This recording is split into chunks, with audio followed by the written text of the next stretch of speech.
আসসালামু আলাইকুম এভরিওয়ান, কেমন আছেন সবাই? আশা করছি যে যেখান থেকে আমার আজকের এই ভিডিওটি দেখা শুরু করেছেন সবাই অনেক ভালো আছেন, সুস্থ আছেন।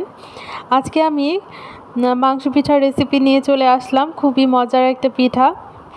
প্রতি বছর কোরবানির ঈদের পরে আমাদের বাড়িতে এই পিঠাটা অবশ্যই তৈরি করা হয়, ছোটোবেলা থেকে দেখে এসেছি। আর এই পিঠাটা সত্যি অসম্ভব মজার একটা পিঠা। তো আজকে কিছু টিপস সহ এই পিঠার রেসিপিটি আপনাদের সাথে শেয়ার করব। তো এখানে আমি নিয়ে নিয়েছি কোরবানির দিন যে মাংসটা রান্না করা হয়, সেই মাংসটার যে ঝুরা মাংস হয় কয়েকদিন জাল করার পরে, তো সেই মাংসটা নিয়ে নিয়েছি। আপনারা যদি এই মাংস পিঠার একদম পিওর টেস্ট পেতে চান তাহলে কিন্তু এই ঝুরা মাংসটাই নিতে হবে। তো আমি এখানে পরিমাণ মতো পেঁয়াজ আর কাঁচামরিচ নিয়েছি। আর এছাড়া বছরের অন্যান্য সময় কিন্তু যে কোনো মাংস দিয়ে আপনারা কিন্তু এই পুরটা বানিয়ে তারপরে মাংস পিঠা তৈরি করে নিতে পারেন। এখানে আমি প্যানের মধ্যে পরিমাণ মতো তেল দিয়ে এবার পেঁয়াজ আর কাঁচামরিচটা সুন্দর করে ভেজে নিব। পেঁয়াজটা কিছুক্ষণ ভাজা হয়ে আসলে আমি এখানে সামান্য পরিমাণ আদা বাটা আর সামান্য পরিমাণ রসুন বাটা দিয়ে দিব।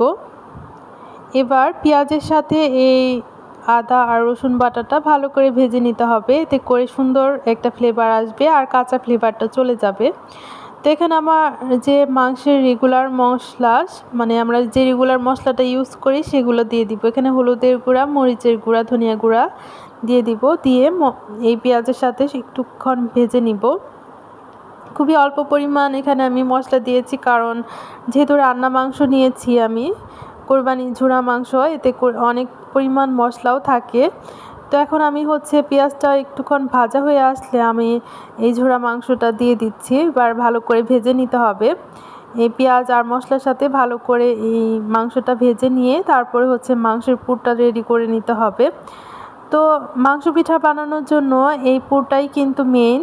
এই পুরটা যদি খেতে ভালো হয়, টেস্ট হয়, তাহলে কিন্তু মাংস পিঠাও খেতেও ভালো হবে।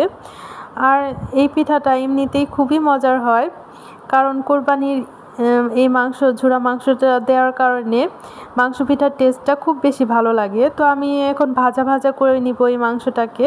কিছুক্ষণ ভাজা হয়ে আসলে আমি একদম লাস্টের দিকে এখানে আমি ভাজা জিরের গুঁড়ো দিয়ে দিচ্ছি, সামান্য পরিমাণ ভাজা জিরের গুঁড়ো, আর গরম মশলা গুঁড়ো দিয়ে দিব সামান্য পরিমাণ, দিয়ে ভালো করে এখন আমি ভেজে নিব।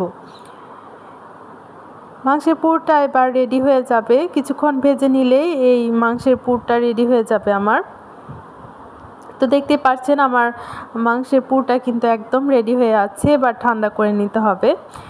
এরপর আমি এখানে চালের গুঁড়ি নিয়ে নিচ্ছি, কিছুক্ষণ ভেজে নিয়েছি। এটা ভেজা চালের গুঁড়া ছিল, এই জন্য আমি একটুক্ষণ ভেজে নিয়ে এবার চালের ডো তৈরি করে নিব মাংস পিঠার তৈরি করার জন্য।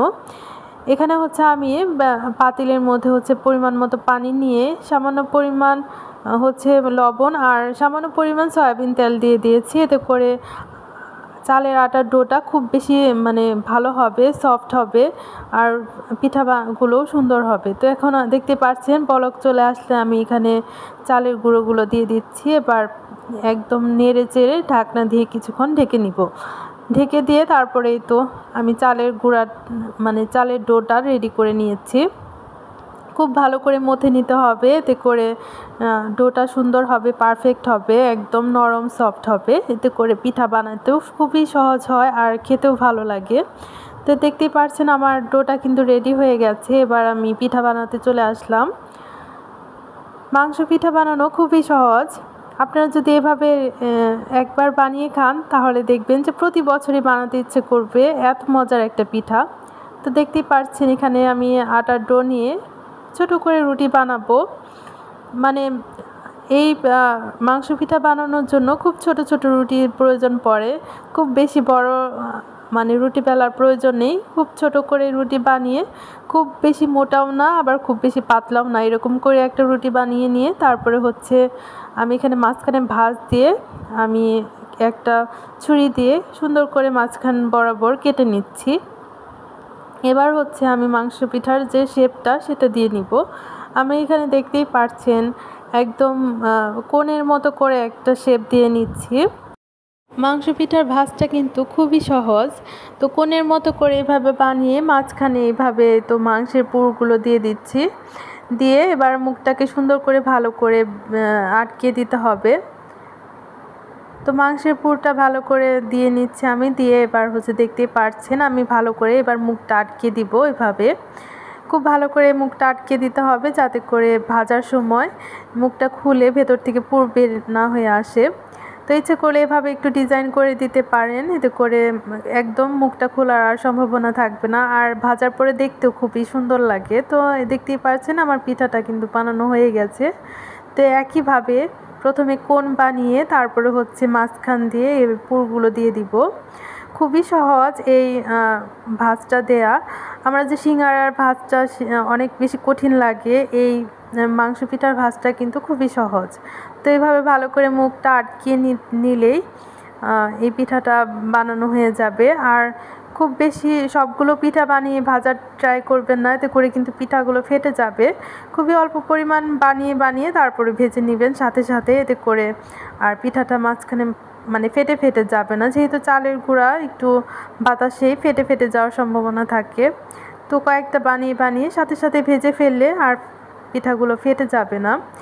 তো দেখতেই পাচ্ছেন আবারও আমি বানিয়ে নিচ্ছি এভাবে কোণ বানিয়ে, তারপরে মাঝখানে পুর ভরে নিতে হবে। পুর ভরে তারপরে মুখটা আটকে দিলেই হয়ে যাবে। আর রুটি বানানোর প্রসেসটা খুব বেশি বড় রুটি করা যাবে না, ছোট ছোট রুটি বানিয়ে, আর খুব বেশি মোটাও না আবার খুব বেশি পাতলাও না, এভাবে করে নিতে হবে। তো আপনারা দেখে অবশ্যই বুঝে নিতে পারছেন আমি কিভাবে পিঠাটা বানিয়ে নিচ্ছি। এভাবে আমি সবগুলো পিঠা বানিয়ে নিব। মাংস পিঠা বানানো কিন্তু খুবই সহজ। আমার কাছে প্রথম প্রথম কঠিন মনে হলেও এখন কিন্তু আমার কাছে খুবই সহজ মনে হয়। আর আমার কাছে এই পিঠাটা সব থেকে বেশি পছন্দের একটা পিঠা। তো সেই জন্য আমি রেগুলারই কোরবানির সময় বা বছরের অন্যান্য সময়েও এই পিঠাটা বানানোর চেষ্টা করি। আমাদের কাছে আমার পরিবারের সবারই অনেক বেশি পছন্দের। তো আমি এখানে পিঠাগুলো বানিয়ে এবার ভেজে নিব। খুব বেশি ডোবা তেলে ভাজার প্রয়োজন নেই, পরিমাণ মতো তেল দিয়ে তারপরে একটু সময় নিয়ে ভাজতে হবে যাতে করে পিঠাগুলো মুচমুচে হয়। মাংস পিঠা মুচমুচে হলে খেতে মজা লাগে, এই জন্য খুব বেশি তাড়াহুড়া করা যাবে না, একদম গরম তেলে দেওয়া যাবে না। তেলটা একটুক্ষণ গরম হলে তারপরে পিঠাগুলো দিয়ে একটু সময় নিয়ে আস্তে আস্তে করে উল্টিয়ে পাল্টিয়ে ভেজে নিতে হবে, যাতে করে একদমই ভেতরে পুরটা বের না হয়ে আসে। খুবই আস্তে আস্তে উল্টিয়ে দিতে হবে। আপনাদের কার কার কাছে এই পিঠাটা অনেক বেশি পছন্দের সেটা কিন্তু আমাকে কমেন্ট করে জানাতে ভুলবেন না। আর কারা কারা এই পিঠাটা বানিয়ে খাননি বা এখন পর্যন্ত ট্রাই করে দেখেননি আমাকে সেটাও জানাবেন। আর যদি ট্রাই না করে থাকেন অবশ্যই আমার রেসিপি দেখে একবার হলেও ট্রাই করবেন, দেখবেন যে এই পিঠার আপনি ফ্যান হয়ে যাবেন। খুবই মজাদার একটা পিঠা। তো এখানে আমার দেখতে পাচ্ছেন আমার পিঠাগুলো সুন্দর করে কালার করে আস্তে আস্তে আমি ভেজে নিয়েছি, খুবই মচমচে হয়েছিল। এবার দ্বিতীয় ব্যাচটাও আমি দিয়ে দিব। আস্তে আস্তে সবগুলো পিঠাই আমি ভেজে নিব। যারা যারা আপনারা এই পিঠাটা একবারও ট্রাই করে দেখেননি আমার এই সহজ রেসিপিটা দেখে, আপনারা কিন্তু এই পিঠাটা ট্রাই করে দেখতে পারেন। আমি খুব সহজে এই রেসিপিটা ট্রাই করেছি। খুবই সহজ একটা পিঠা আর খেতে অসম্ভব মজার। তো এইভাবে করে আমি সবগুলো পিঠাই বানিয়ে নিয়েছি। এবার সবগুলোই একটা টিস্যুর উপরে তুলে নিচ্ছি যাতে করে এক্সট্রা তেল যা থাকে সব টিস্যুতে লেগে যায়। তো দেখতেই পাচ্ছেন খুবই মজাদার একটা পিঠা খুব সহজে বানিয়ে ফেললাম। আশা করছি আজকের ভিডিওটি আপনাদের কাছে অনেক বেশি ভালো লেগেছে। ভিডিওটি ভালো লাগলে প্লিজ একটি লাইক করতে ভুলবেন না। আর আপনি যদি আমার চ্যানেলে নতুন হয়ে থাকেন আর আমার ভিডিওটি যদি আপনার কাছে ভালো লেগে যায় তাহলে আমার চ্যানেলটিকে সাবস্ক্রাইব করে আমার সাথে থাকতে পারেন। তাহলে আজকের মতো বিদায় নিয়ে নিই। সবাই অনেক বেশি ভালো থাকবেন, সুস্থ থাকবেন। আমার পরবর্তী ভিডিও দেখার আমন্ত্রণ রইল। আসসালামু আলাইকুম এভরিওয়ান।